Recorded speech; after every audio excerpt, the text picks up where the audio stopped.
వసుదేవసుతం దేవం కంసచాణూరమర్దనం దేవకీ పరమానందం కృష్ణం వందే జగద్గురుం.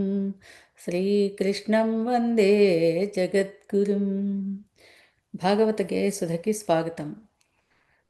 వ్యాస భగవానునకు వందనం బొనరించి పోతన మహాకవికి చేతులను జోడించి రామాజ్ఞచే పలుకు భాగవత సుధయందు శ్రీకృష్ణ సర్వస్వమగు దశమ స్కంధమిది. శ్రీ విష్ణు క్షేత్రమౌనైమిసారణ్యమున సూత పౌరాణికులు ప్రీతి బోధించినది.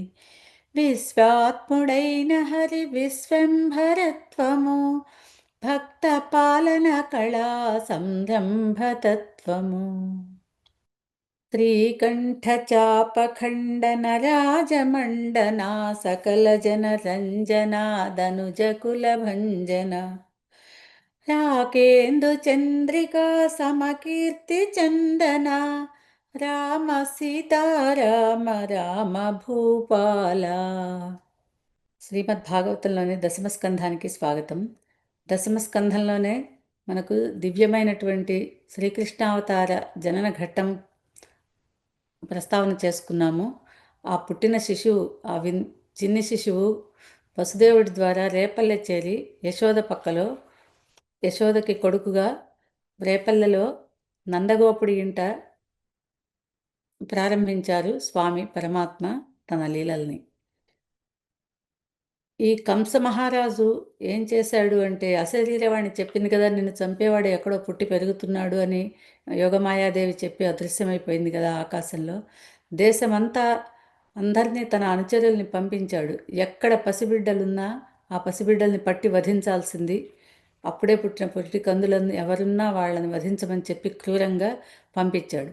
వాడి ప్రణాళికలో ఒక భాగంగానే ఒక పూతన అనే ఒక మాయా రాక్షసి లక్ష్మీదేవి అంత అందమైన స్త్రీవలే ఒక వేషం ధరించి ఊరూరా తిరుగుతూ ఈ నందవ్రజానికి వచ్చింది.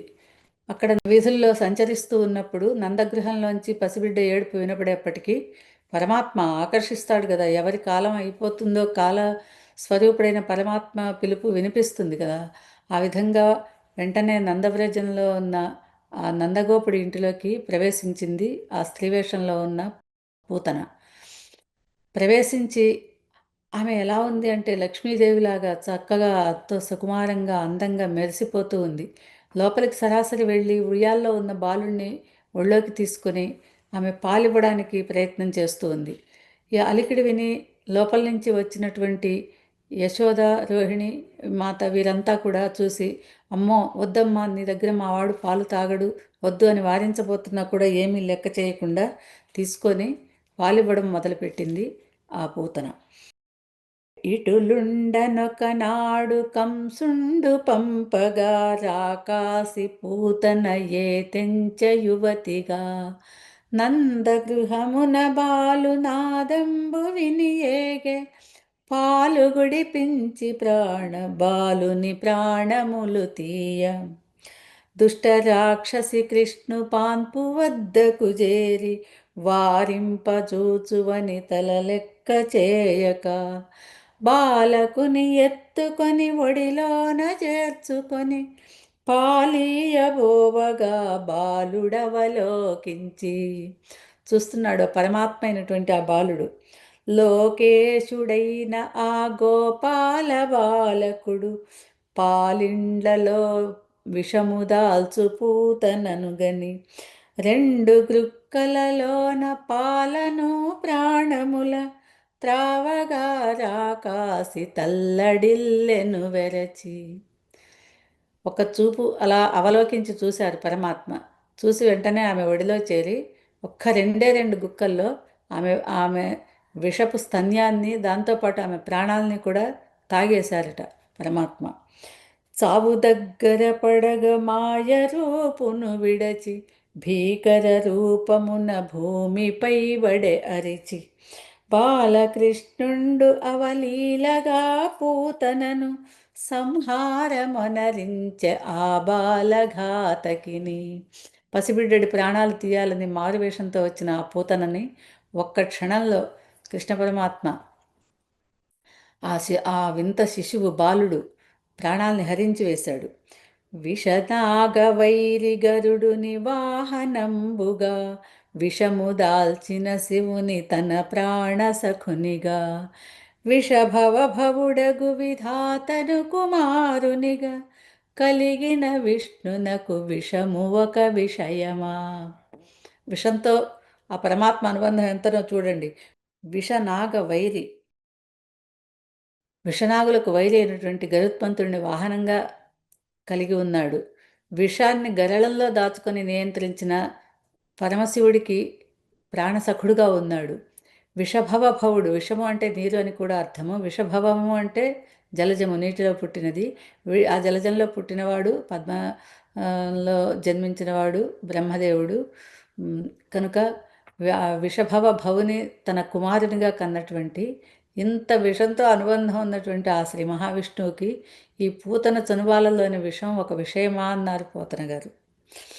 గోప గోపీ జనము తేరుకొని చేరుకొని చిన్ని కృష్ణుని బాలునెత్తుకొని ఓదార్చి కోమయంబును అలది గోవుతో కనుదిప్పి బాలకునకు దృష్టి పరిహారమొనరించి భయపడుతూ అది ఎప్పుడైతే ఆ పూతన అలా విరుచుకు పడిపోయి తన నిజరూపంతో 6 క్రోసుల దూరం పడిపోయిందట దాని భారీ కాయం. అటువంటి శరీరం మీద, ఆ వికృతమైన భయంకరమైన ఆ పూతన శరీరం మీద బాలుడిలాగా, చిన్న బాలుడిలాగా కూర్చొని ఆడుకుంటున్నాడు పరమాత్మ. ఆ గోపికలు, గోపాలకులు, గోపీజనం అంతా కూడా తేరుకొని గబగబా అక్కడికి చేరుకొని ఆ దృశ్యాన్ని చూసి చంటివాడు, పసివాడు ఎంత భయపడ్డాడో అని ఎత్తుకొని బాలుడిని ఓదార్చి వెంటనే గోవుతోకతో తిప్పి దిష్టి పరిహారం చేసి అంగాంగాలకి కూడా స్వామిడికి రక్ష కట్టాలని, అమ్మో దడుచుకున్నాడేమో బాలుడు, భయపడ్డాడేమో, వీడికి రక్ష కట్టాలి అని చెప్పి ఆచమనమొనరించి అంగాంగములకును మహారక్షను కట్ట సంకల్పమును చేసి శ్రీ మహావిష్ణువు శ్రీమన్నారాయణుడైన ఆ పరమాత్మ ఈ చిన్ని బాలుడిని కాపాడాలి అని ఆ మహావిష్ణువుకి మహావిష్ణువు రక్షణే కడుతూ ఉన్నారట. చిన్ని తండ్రి నిన్ను కాపాడుచుండెదరు సకల దేవతలును పరమ పురుషుండును. అంగాంగాల్ని ఆ పరమపురుషుడైన శ్రీహరి ఎలా కాపాడాలో, ఎలా రక్షగా ఉండాలో వాళ్ళు ఈ విధంగా రక్ష కడుతున్నారు. పాదంబులను బ్రహ్మజానువులననిలుండు తొడల యజ్ఞుడు కటిస్థలమునచ్యుతుడు కడుపు హయగ్రీవుడు హృదిని కేశవుడు ఈశుండు వక్షమును భుజముల చతుర్భుజుడు ముఖమును త్రివిక్రముడు శిరసునీశ్వరుడును ముందు వెనుకల చక్రధరుడును గదాధరుడు కుడి ప్రక్క ధనువును దాల్చిన మధువైరి ఎడమ ప్రక్కన ఖడ్గధారియగు అనుజుడును పైన ఉపేంద్రుడగు హరి నిన్ను కాపాడ క్రింద పక్షీంద్రుడగు గరుడుండు కాపాడు అంతట హలధారి అయిన పురుషుండును ఇంద్రియంబుల ఋషికేశుండుగా చెదరు ప్రాణముల నారాయణుడు గాచుచుండగా చిత్తమును శ్వేతద్వీపాధిపతి రక్షించు మనమును కపిలుండు బుద్ధిని విష్ణుండు అహంకారమును పరమాత్ముడగు హరి కాచు. ఈ విధంగా అంగాంగాల్ని ఎలా కాపాడాలో ఆ విష్ణు భగవానుడు అనే దాంతో శ్రద్ధగా ఆచమనం చేసి గోపుచ్ఛాన్ని చుట్టూ తీసి దిష్టి తిప్పి గోవు యొక్క తోకతో ఈ విధంగా రక్ష కడుతూ ఉన్నారు స్వామికి ఆ గోపికలు. భుజించు వేళ నిన్నే మరక కాపాడు యజ్ఞభుజుడగు స్వామి ఎల్ల వేళలయందు దుస్వప్నములు దుష్టగ్రహములు పిశాచములు నాశనం మగును నీ నామస్మరణము చేత. దుస్వప్నాలు, దుష్టగ్రహాలు, పిశాచాలు ఏవి కూడా చేరకుండా ఈ బాలుడికి రక్ష కల్పించుగాక స్వామి విష్ణు భగవానుడా అని అనిరక్షలను కట్టి ఆపైన దీవించి గోపికలు పాపని పాన్పుపై నుంచగా నందుడు మొదలైన గోపాలకులు వచ్చి విషయమంతయు తెలిసి వెరగుపడి ఆపైన. నందగోపుడు అంటే ఆ బాలకుని తండ్రి ఆ సమయాన దేశాంతరం వెళ్ళి ఉన్నాడు. ఆయన ఒక సామంతరాజు గనక ఆ కంసమహారాజుకి కప్పం కట్టడానికై వెళ్ళి మధురకు వెళ్ళి ఉన్నాడు నందగోపుడు తన అనుచరులతో.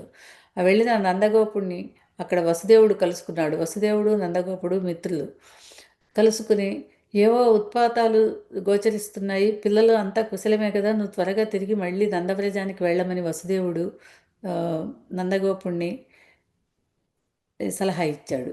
అంటే నందగోపుడు ఏమనుకుంటున్నాడు, నందప్రభు ఎంతమందో పిల్లల్ని కని కోల్పోయి దుఃఖంతో ఉన్నాడు, పిల్లలకి ఏమైనా అవుతుందేమో అని ఆదుర్దాగా ఉన్నాడు. ఆయన పిల్లలని వసుదేవుడికి తెలుసు కానీ నందగోపుడికి తెలియదు కదా తన దగ్గర ఉన్న కుమారుడు వసుదేవుడి కుమారుడే అని. అయినప్పటికీ తన స్నేహితుడు చెప్పిన సలహాను అనుసరించి వెంటనే గబగబా బయలుదేరి నందగోపుడు తిరిగి వచ్చాడు. వచ్చేప్పటికీ నందవ్రజంలో పరిస్థితి ఇది. ఈ రక్కసి కళేవరం నిర్జీవమై పడి ఉన్నది. ఈ గోపగోపికలంతా కూడా చేరి బాలుడి అంగాంగాలకి రక్ష కట్టి బాలుడిని ఓదార్చి ఎత్తుకొని సముదాయించుకుంటూ ఉన్నారు. ఇది తెలిసి అక్కడికి వచ్చి ఈ విషయాన్ని దృశ్యాన్నంతా కాంచి ఆహా వసుదేవుడు చెప్పింది నిజమైంది కదా అని నందగోపుడు కూడా ఎంతటి ఉపద్రవం బాలుడికి తప్పింది అని సమాలోచన చేసుకుని రక్కసి కళేబరము నరికి ముక్కలు చేసి గ్రామంబు దాటించి గంధంపు కట్టెలను పేర్చి పూతన శవము కాల్చి బూడిద సేయ చిత్రంబుగా దివ్య పరిమళపు పొగవచ్చే. అంతటి క్రూర రాక్షసి 6 యోజనాల పొడవు ఉన్నటువంటి ఆ రాక్షస కళేవరాన్ని నరికి ముక్కలుగా చేసి కట్టెలు తెచ్చి పెట్టి కాల్పిస్తుంటే అగరుగంధపు పరిమళాల పొగలు వచ్చినాయట. అప్పుడు ఆ దుష్ట రాక్షసి అయినప్పటికీ వెన్నునికి ఒక మారు విషము చన్నును గుడిపినంత మాత్రముననే పుణ్యమునది విజేరే వెన్నుని గని పెంచి ప్రేమతో పాలిచ్చు తల్లుల పుణ్యములు తలపగా వశమౌనే అంటున్నారు శుకయోగేంద్రుల వారు. ఆ పరమాత్మకి ఒక్కసారి విషపు పాలని ప్రేమతో కాకుండా ద్వేషంతో చంపాలి అనే ఉద్దేశంతో ఇచ్చినటువంటి ఆ పూతన వంటి క్రూర రాక్షసికే స్వామి హస్తస్పర్శ చేత దేహస్పర్శ చేత ఎంతో పుణ్యత్వం కలిగి దివ్యలోకాలు సంప్రాప్తించి దివ్యమైన పరిమళాలతో దాని కళేవరం సుగంధాలు వెదజల్లి అది దివ్యలోకాలకు చేరింది అంటే ఇంకా ఆ పసిబిడ్డని ప్రేమతో ఒళ్ళో పడుకోబెట్టుకొని పాలిచ్చి నిమిరి ఆప్యాయతగా ఉండే తల్లుల పుణ్యాన్ని తలచడానికి అసలు మన వశం అవుతుందా? ఆ బాలుడికి క్షీరాలనిచ్చే గోవుల భాగ్యాన్ని కూడా మనకు తలపంగా వశమా అని శుకయోగేంద్రుల వారు చెప్తూ ఉన్నారు ఇంకా ఆ పరీక్షణ్ మహారాజుతో. ఈ విధంగా పూతన సంహారము అనే ఒక లీలని ఇంత బాల్యంలోనే పుట్టిన పురిటి కందుగానే చూపించాడు ఆ పరమాత్మ. ఈ పూతనా సంహార లీల విన్నవారికి చదివిన వారికి కూడా ఎంతో శుభదాయకమని చెప్పి పరమాత్మ అన్ని ప్రేత పిశాచాల దుష్టగ్రహాల బారి నుంచి కూడా ఇది రక్ష అని చెప్పబడింది భాగవతంలో. ఇప్పుడు మనం ఇంకా కృష్ణుడి బాల్య క్రీడల్లో శకటాసుర సంహారం అనే లీలని ప్రస్తావించుకుందాము తదుపరి. అనుచు శుక యోగీంద్రుడత్యంత ప్రీతితో శ్రీకృష్ణ పరమాత్మ లీల వివరింపగా పరమ సంతోషమున కురురాజు పొంగె తన భాగ్యమున శుకుడు హరిలీల దెలిపెనని శ్రీ విష్ణు క్షేత్రమౌ నైమిసారణ్యమున సూత పౌరాణికులు ప్రీతి బోధించినది విశ్వాత్ముడైన హరి విశ్వంభరత్వము భక్త పాలన కళా సంరంభతత్వము. స్వస్తి.